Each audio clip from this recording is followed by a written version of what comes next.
this conference. And we are super excited to have Andrea Robinson come out.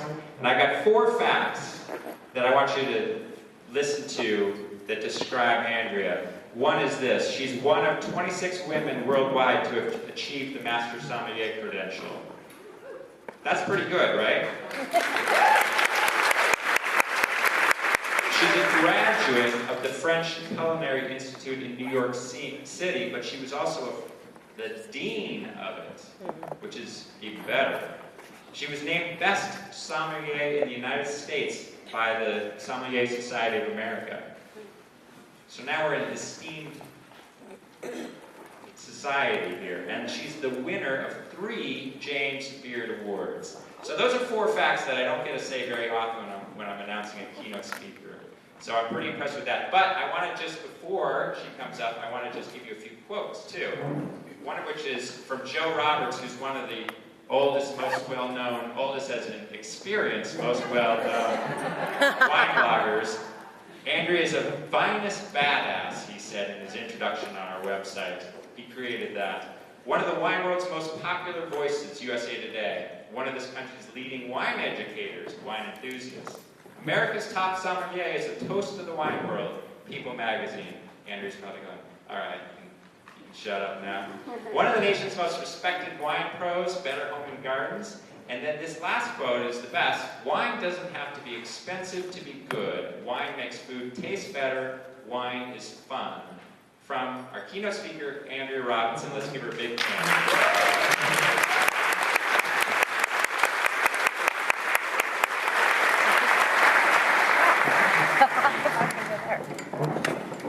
I thought you were going to say the factoid that I let slip in my interview with Drink What You Like, Frank, which is that in high school I was a singing telegram messenger, and that is true. They were all totally tame singing telegrams, trust me on that one. So, welcome to Lodi! I just had to do that because it sort of harkens back to a lot of old content that I used to do back in the day, and it also just kind of gets everybody's blood going, so we're going to do that together in a second. But first of all, is this place cool or what? Yeah. And if you were at the reception last night, you know what I'm talking about. It was incredibly wonderful to be at the More Fry Ranches, so big thanks to them. They were obviously thrilled to have 300 of their closest friends joining in on their 52nd wedding anniversary. It was really big stuff. But it was fantastic. We had so many great wines poured by the local wineries, and we got to learn and talk about them. And so really, as you're thinking about all these sponsors, obviously get to know what they're about and talk about, because without them we wouldn't be able to be here. And it's a fantastic thing. Now, speaking of being here, I just want to mention that one of my favorite things about being here is probably also one of your favorite things about being here. And it's not the wine, that's one of them for sure. But right now we don't have any wine. In fact, that's really the downside of a keynote at 9 o'clock in the morning, because you guys would be a whole lot more interesting to me if you had wine, and I'd be more interesting to you if you had wine. Actually, I probably need to take that back, because I think a lot of you still have wine in your system. And in fact, I have proof of that. Room 431 in hotel not to be named. Outside the door this morning, the names have been changed to protect the innocent. Awesome. But you know what kind of juice you have running through your veins right now. That's why this keynote is going to be freaking awesome, because I went back to room 429 early to work on it. It was really restful and all that stuff. No, it was good stuff. So, we get to say something without wine, so we're going to do it with our devices. So we're going to do a virtual toast, and the toast is this. It's my favorite one to do, and it's usually just me, because if I'm speaking to consumers, they don't get to say this, but you get to say this with me. We can toast to the fact that we're at work. Raise them up, man! Yeah, baby! This is our job. That's pretty awesome. So it's good to be us. Okay, now that we've established how lucky we are to be able to say that, since it is 9 and we need to get your blood moving by preparing a rousing welcome in case there are any hungover people who will walk in late. And we don't want a cacophony of freelance efforts at this. If somebody comes in late, I'm going to call an audible from up here in the pocket. And I'm going to say, y'all ready on the count of 3, 1, 2, 3. And you're going to say with me, welcome to Lodi. So let's rehearse. Lodi people, get your cameras up, be ready to do a video. This is the next homepage video on the Lodi Wine Grape Commission's website, right? So, y'all ready on the count of 3, 1, 2, 3. Welcome to Lodi! Nice job, nice job. Okay, cool. Y'all did a great job there. So, aside from the fact that it was an amazing night last night, and if you drink Lodi wine, you're like these people. That's also from the Lodi Wine Grape Commission's homepage. Seriously, wasn't that the vibe that we got? Cool dude in a cowboy hat with shades and hot chick? That's good. Okay, so I know I felt pretty awesome while I was there. But I was really glad to be there because I had a chance to reconnect with a lot of you and remind myself of how deep our connections go. And it's really interesting to me because in this world of wine blogging and the wine industry in general, it's a small one, and that's what makes it fun and special.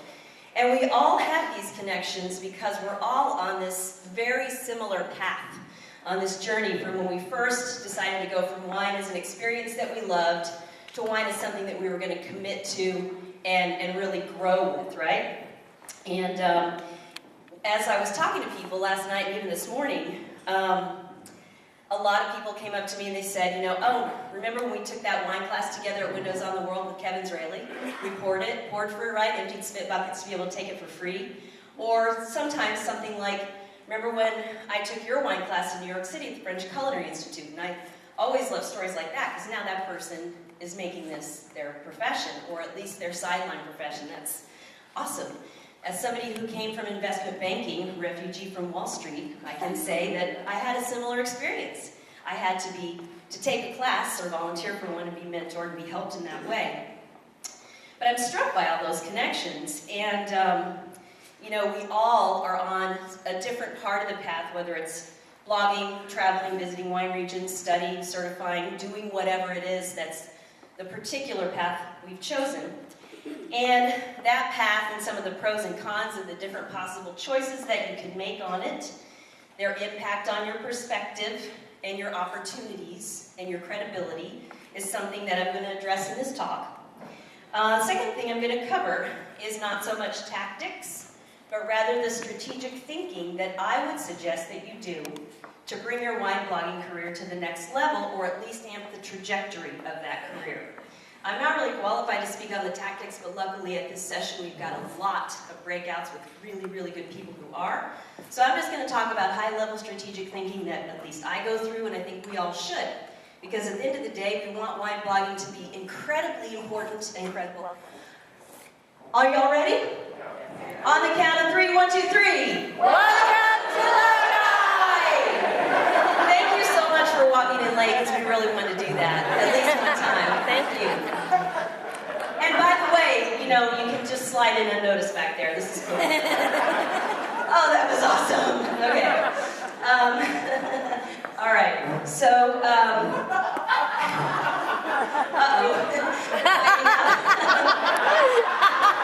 if you come in and moon us, we won't do it, I promise. Okay. So now, before we get, though, into those 2 key points about the path that you're on and the choices that you might make or not make within it, and then the strategic thinking that should go into how you think about your blog career, I want us to go back in time. Everybody's got this story. This is going to be an internal exercise for each of you. Mine will be spoken out loud because I'm up here doing the speaking, but you can write yours in a future blog post and it'll be really cool. And it's this. We all have that time where... Kimberly. And Chris.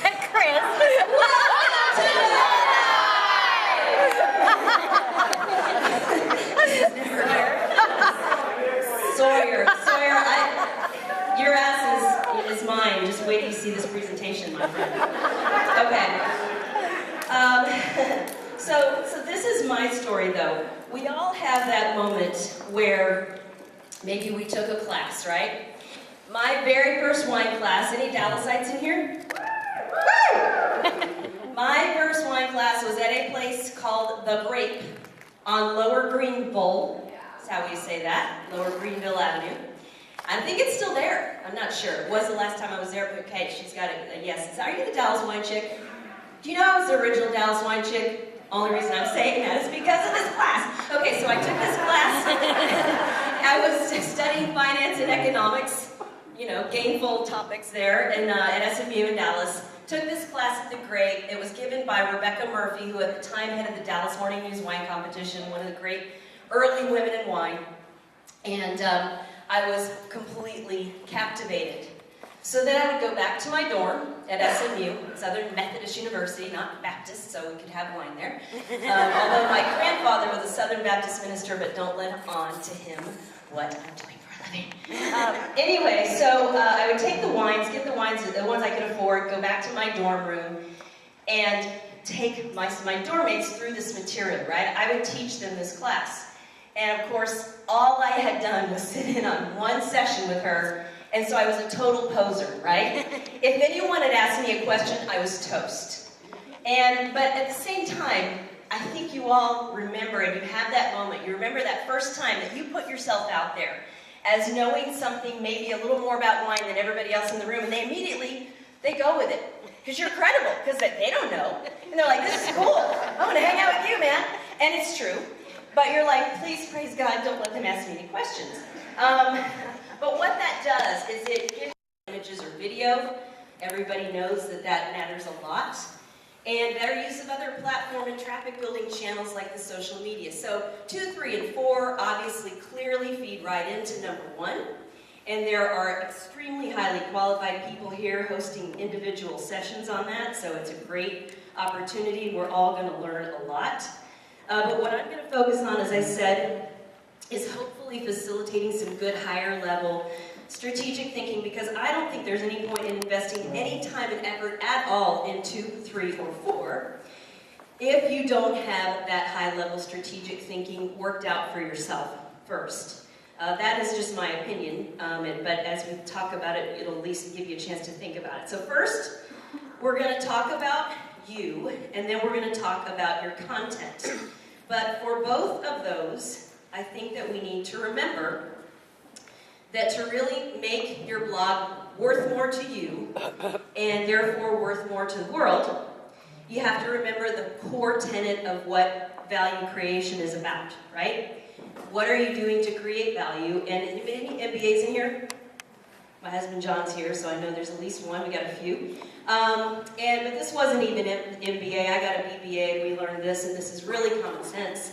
The compensation, whatever that may be, the payback, the upside, commensurate with the value creation. So you have to be focusing on how do you build value in yourself, in your personal stock, and then how do you build value in your content. So first of all, how do you make, oh, there's a nice blank slide.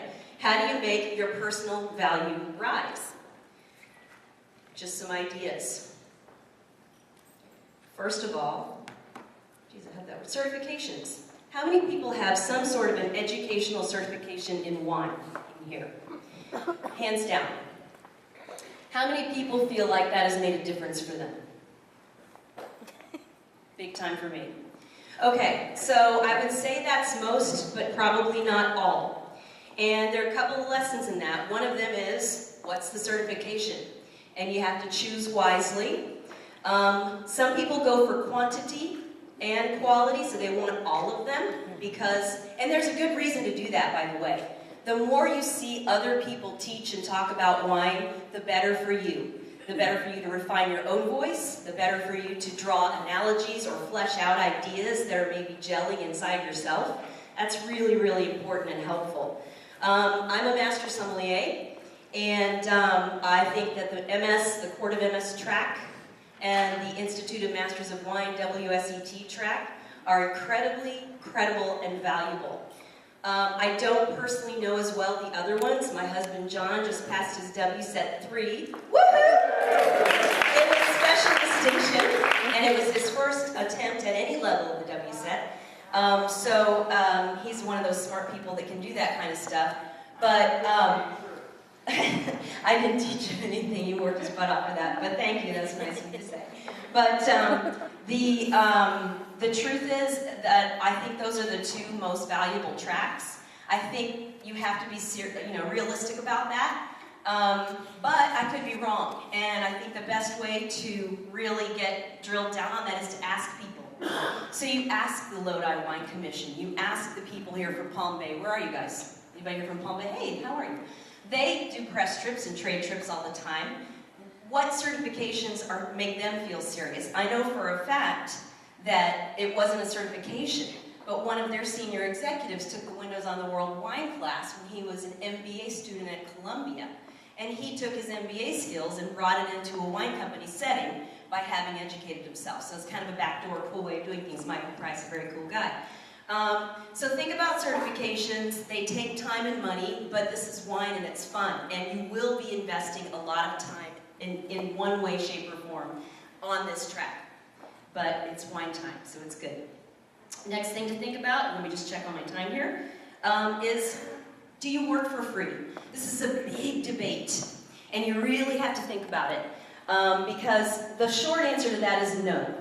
And there was a lot of discussion at the Symposium for Professional Wine Writers about this. It was in February in Napa Valley. And the sad truth, though, is that they were practically working for free anyway, because several of the traditional print journalists confirmed that the price per word for quality wine writing hasn't changed in 15 to 20 years. $1 to $1.25. So if you think about the opportunity cost of your time, you're working for free to do that. But you're getting paid something to get your stuff out there. So there's value there, so don't just dismiss it at hand. It's important to figure out where you will work for free and why. Does it do something for somebody that you care a lot about? I can't do enough for the Napa Valley Vintners, and I host a video series for them every year. But $15 million right back into the community, and I see the exact people that it goes to because they're with my kids in school every day. That's easy for me to make that decision. Does it benefit you in some way? Absolutely. I was thrilled to empty spit buckets and pour wine and set up and break down for the Windows on the World wine course, because what did I get out of it? One of the greatest mentors in the world, Kevin Israeli. Amazing. So think about those things. What does it do for you? And it's really important sometimes to work for free to get out there and your content and your capabilities. Probably the best decision I ever made was to agree to appear in a PBS special on Chilean wine, and I won a James Beard Award for it. I didn't get paid anything, but that couldn't have been a better payoff because I was an untested TV talent, but the guy gave me a chance, and he was a tested production company. So think about that. Get in the trenches. Somebody told me just this morning about working part-time at Sherry Lehman, and I think that's like super smart to have a way to have a credible perspective and a real-world perspective on wine. There are other ways to get in the trenches, like one I referenced before, like volunteering at wine schools or in kitchens. During my investment banking days in New York City, I was a plongeur, that means a dishwasher, at Peter Kump's New York Cooking School. But I got to take the classes for free, and that's why I did it. It's another way of getting in the trenches and working for free and creating value for yourself and in yourself by doing that. Obviously, pursue mentors, but make sure you can do something for them. So if you can work a class for Kevin Israeli at Windows on the World, this is the last year, so hurry. But that's the kind of thing that pays for a lifetime. And finally, this is under-talked about, under-discussed, but it's powerful. Celebrate others. It's actually something that my husband has always talked about in our content, and it's something that I've really become a champion of in terms of trying to highlight winemakers and chefs and other sommeliers and things like that. I think Levi Dalton's podcast is brilliant because nobody doesn't love to have somebody say, let me interview you, right? Let me talk about you, let me link to your blog. What do you have to say about this? It's absolutely powerful because it elevates you. It elevates your perceived sense of confidence and your perceived sense of being able to gain from the person's experience that they have to offer, and that's huge.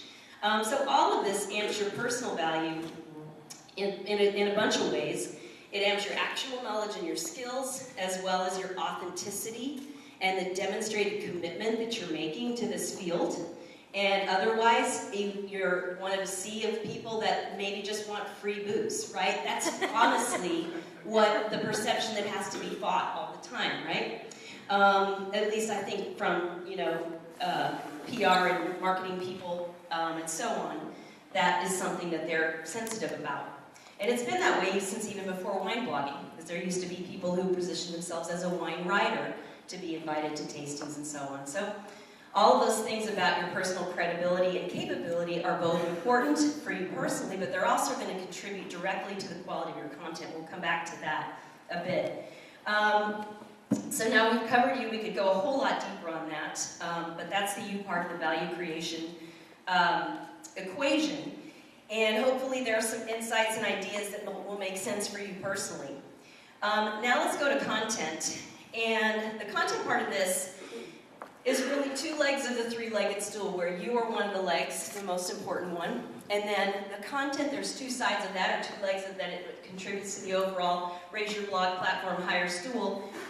One is the quality, and the other is the strategy, okay? So in terms of, let me make this advance, that's interesting. There we go. So in terms of the content and value creating, of course, you could argue that quality is more important, but I'll give some examples that I think are ringing exceptions to that. But first I want to point out something that's super interesting about content quality. So let's just say that you've done all these things that we talked about in raising your personal stock. So if you were a stock, your price rose, right? Because all the fundamentals improved. Your knowledge, your credibility, etc. Your certifications, and so on. And that broadened your perspective as well. So at some level, this credibility thing is going to beget quality in your content, right? Because you know more, you've seen more, you have a different perspective. But there's the other way around too, which is really unusual to me. And I think it's pretty specific to wine blogging, or maybe there are other fields, but I haven't seen it as obviously, and it's probably just because I'm not paying attention to other fields as much. But there's also the reverse relationship where quality begets credibility. And the two examples that I'll put out there for you are Alder Yarrow from Vinography and Tyler Coleman from Dr. Vino, where they both have very highly rated, highly credible blogs. Guarantee you they're on every invitation list and press list and so on. And basically, they have no certifications. Yes, Dr. Vino has a PhD, but I think it's economics. So he is a doctor. But quality of their content is what drove them to the top. No certification, no industry experience per se. And so that's something interesting. So, if you have that type of ability, that ability of analytical and critical thinking, intellect and intellectual curiosity, and then the ability to translate that to the written word in provocative and digestible doses, you should go for it. That's what you should do, because clearly it's a winning strategy. And they're smart enough to figure out topics that are relevant and timely and so on. So things like that are that's a really interesting way to reverse the polarity and show how quality begets credibility, right? So, for example, at this last Wine Writers Symposium, Alder Yarrow was one of, not the fellows who was there as an attendee, but one of the mentors. And he was coaching professional wine writers, and he is a blogger who is otherwise in the software business, right? So, very interesting thing. All right, so that's sort of an aside, but if you have those capabilities, you should do it. And think about that, because it's what Dr. Oz has done for medicine and healthcare. He's made it something that's provocative and digestible and mainstream prime time, or at least daytime. And at some level, on a higher intellectual level, Michael Pollan for the notion of food and nutrition. If people can do that for wine, with a high level of thinking and intellect, but then positioning that well, that's a niche that I think there's more room to fill. So obviously, those examples really, illustrate that quality is pretty powerful. And, thank goodness, right? Because at the end of the day, quality is where people end up and where they stay. And sometimes it doesn't always seem that way, because sometimes maybe the more brash or the more salacious or the more sensational voice holds sway for some period of time. But at the end of the day, it doesn't wear well. And the reason Anthony Bourdain is still around is because he settled down and he ended up showing us his intellect and his intellectual curiosity and his humanity, right? It wasn't what happened in Kitchen Confidential, but now in Parts Unknown, it's a totally different guy. Still edgy, but he's got the other person inside him, and you feel it, and that's cool. So what does value-creating quality look like in terms of blog content? It informs, and it educates, and it entertains and distracts. And this may seem so basic, but I read a lot of wine blogs, and I don't necessarily see where all of them are filtering their ideas with this. There's plenty that do, to be sure. But you've got to be service-oriented, so you have to inform and educate are a little bit different. If I inform you, I tell you a good food and wine pairing. If I educate you, I tell you why it worked. So you have some tools to go and do it on your own. And then let's not underestimate entertains and distracts. There's a whole behemoth industry, and it's called professional sports. It is not important in any way, other than it demonstrates incredible human commitment and drive. And that's important because it's inspiring, right? So I'll take that. But otherwise, it's a total entertainment and distraction industry. It's not curing cancer, none of that. But it's huge, right? So if there were the equivalent of the Sports Center for wine and food, I mean, how cool would that be? Granted, wine is much more niche than sports. Sports is embedded in our DNA back to ancient times as something humans care about. But still, it's pretty interesting. We certainly haven't cracked that nut very well when it comes to the world of food and wine. Now, strategy, content strategy. I think you, sorry. At this point in my speech writing, I got very hungry. And I needed to taste a wine for a Wine by the Glass project I was doing, the Robert Mondavi Oakville Fumé Blanc, and I took some of my heirloom tomatoes and my basil, some buffalo mozzarella, and I looked like crap for my yoga session. And I was trying this pairing, and it was really awesome, so I posted it on Instagram, and this is what it looked like. And I described what the pairing was, and I said it was epic. But that was just informing, so that really was suboptimal. What I should have done is this, which I was able to do on Snapchat. Of course, I ran into the writing tool, and I couldn't put the T. But this is the anatomy of the pairing. Herbaceous both ways, wine and basil. Juicy acidity both ways, wine and tomatoes. Contrast across the three with the cheese. So that was just an illustration of the difference between inform and educate. And that was my snack break that made me able to go on with this. Oh, before I had espresso first. Content strategy. You want to engage your audience and topic in a way that's value creating. So, for some reason I lost audience. There they are. The audience, okay. Best thing is if they're new. If you expand the pie of people interested in wine, if Fareed Zakaria, anybody who watched CNN, GPS, anybody heard of him? He's actually really into wine. If he started tweeting about wine, he'd bring this whole new group into the wine world, right? If Beyonce started tweeting about bee sellers, she wouldn't, but whatever.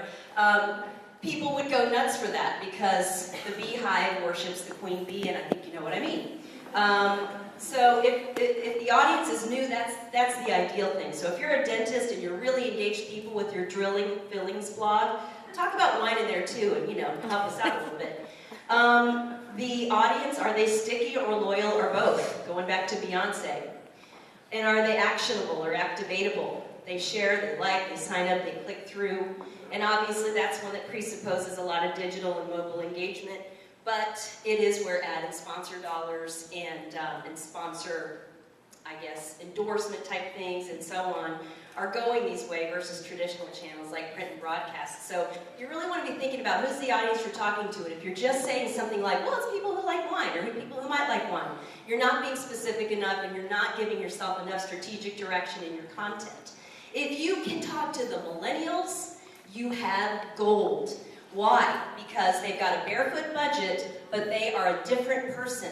The research shows that the millennial is much more about authenticity. They know a wine that's been made in the marketing department, whether it's a critter wine or whatever have you. And I'm not knocking any wines, because there are all these introductory wines for us. And we have to buy those when that's what we can afford. But we will turn around and read Wine Harlot's blog post about a price point Douro red Portuguese dry wine for the same price as that barefoot and go, that's kind of more my speed, right? So that is something to really think about, and all the big companies are thinking about it, because especially if they're in sort of the luxury brand space or the discretionary income space, which is what wine is. I know it's not in Europe, it's a food group, but here it is. They're trying to figure out how to replace their baby boomer population with, which is their HVC, their high value customer, with their EHVC, the emerging high value customer. And they want to start to be able to build a conversation with them, because that's how they want to be talked to, they want to be conversed with, not marketed to or spammed at. And people have to be able to speak in their language and do it quickly, or do it effectively, and in all the channels where those people are talking. So that's a really powerful and important one. Thank you, I got you. And topic-wise, the topic isn't just wine. You have to get more granular and more specific, for sure. Your topic has to be timely and obviously interesting and engaging. And when I say timely, I don't mean Thanksgiving, right? That is a noisy space. It just is.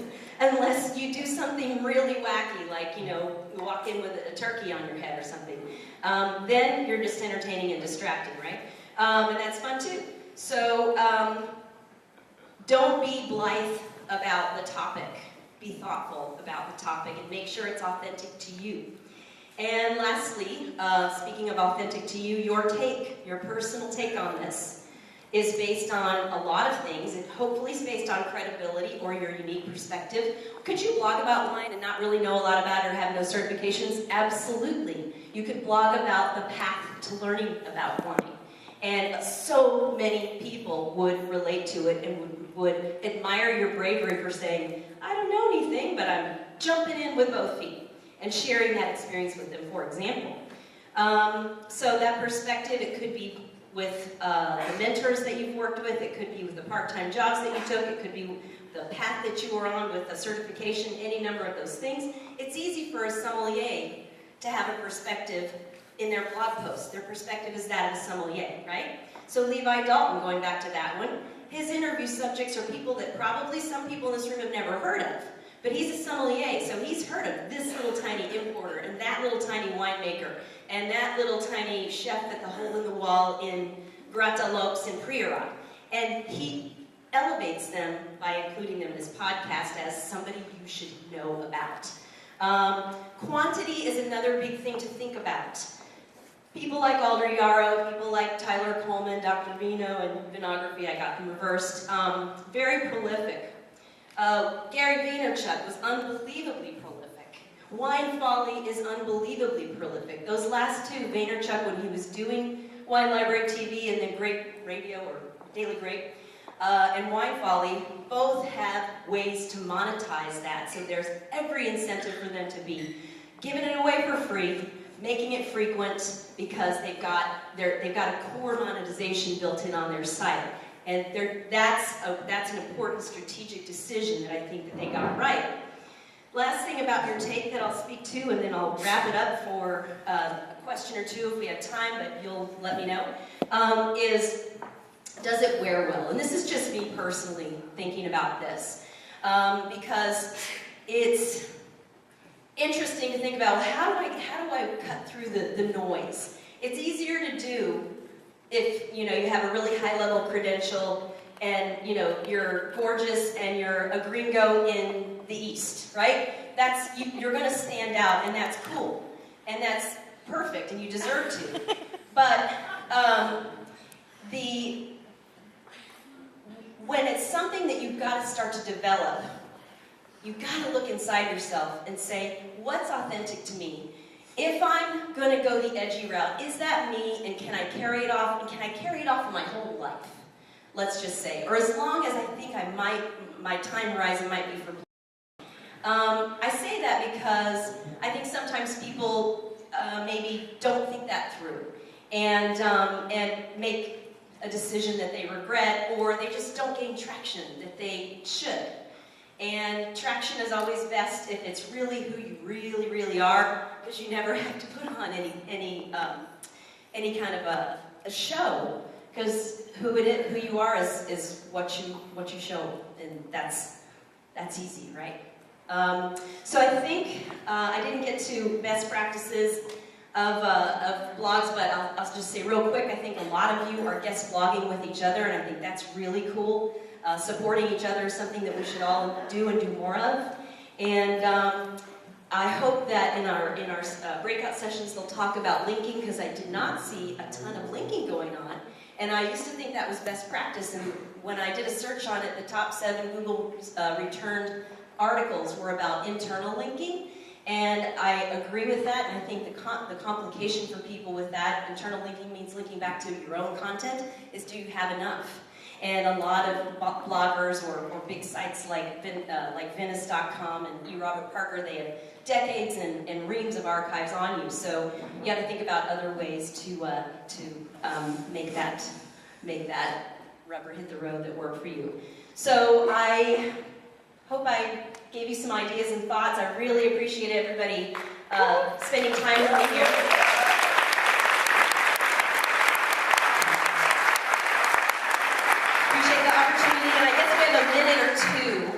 To do any questions. I hate that I spent the whole time talking at you, but then I realized. Questions, anybody? You